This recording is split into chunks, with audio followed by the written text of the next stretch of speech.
Bonjour Yoann Jiquel. Bonjour Jean-Philippe Denis. Vous êtes maître de conférence en sciences de gestion, spécialiste de marketing à l'Université d'Évry Paris-Saclay.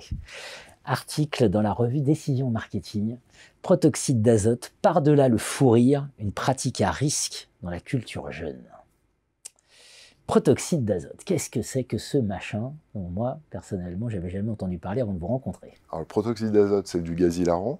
Il a été découvert en 1844, donc pas très jeune. Il est notamment utilisé quand on va chez le dentiste, parfois.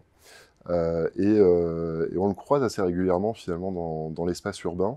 C'est ces cartouches qui jonchent nos trottoirs un peu partout. Et qu'on voit fleurir, et surtout on voit des bonbonnes de plus en plus grosses apparaître en bas de chez soi. D'accord, ça c'est le protoxyde d'azote. Ça c'est le protoxyde d'azote. Et alors ce qui est hallucinant, c'est que donc, ça a des effets euphorisants, c'est de plus en plus accessible, et donc les jeunes le consomment. Il y a 25% des jeunes de 18 ans qui déclarent en consommer en France ces dernières années.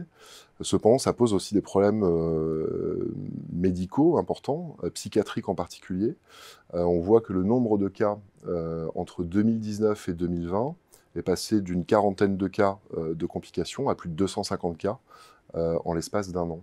C'est redoutable. Comment les pouvoirs publics s'en saisissent? Quel type de campagnes sont menées pour dissuader et avec quelle efficacité? Alors pour l'instant, pas grand-chose, malgré l'importance du phénomène.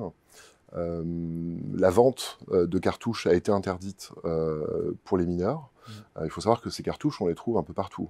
On les trouve chez l'épicier, on les trouve dans les grandes surfaces, elles servent comme gaz propulseur pour les bonbonnes de Chantilly. Donc assez facile d'accès, ça coûte pas grand-chose, quelques centimes d'euros.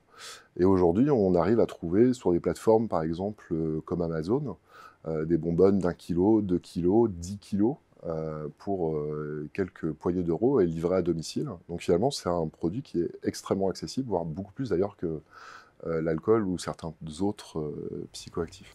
Comment on l'explique ça, cet appétit pour le risque, pour l'extrême, pour les gaz hilarants, là?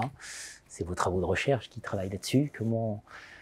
Je pense qu'il y a plusieurs explications. D'abord, c'est une période de la vie où on cherche à découvrir, à rencontrer ses propres limites. D'où le fait d'ailleurs que je les nomme des expériences limites, puisque finalement, elles frôlent avec la limite, mais elles ne sont pas hors limite. Elles sont pas hors limite parce qu'il y a une vraie capacité de tempérance en fait, de ces jeunes. On s'aperçoit que ce ne sont pas des pratiques solitaires, ce sont des pratiques communautaires, et donc il y a un vrai apprentissage des limites, jusqu'où on peut consommer. Alors parfois, effectivement, il y a des dérapages, comme le montre malheureusement l'actualité, mais il y a une vraie logique d'apprentissage, et c'est pas une pratique chaotique, c'est pas une pratique sauvage en fait. Elle est extrêmement organisée, et elle repose sur un vrai apprentissage en fait de comment est-ce qu'on consomme. Et sur des plateformes comme Amazon ou Snapchat ou TikTok, on apprend à consommer. Et c'est sans doute ça, finalement, qui est le plus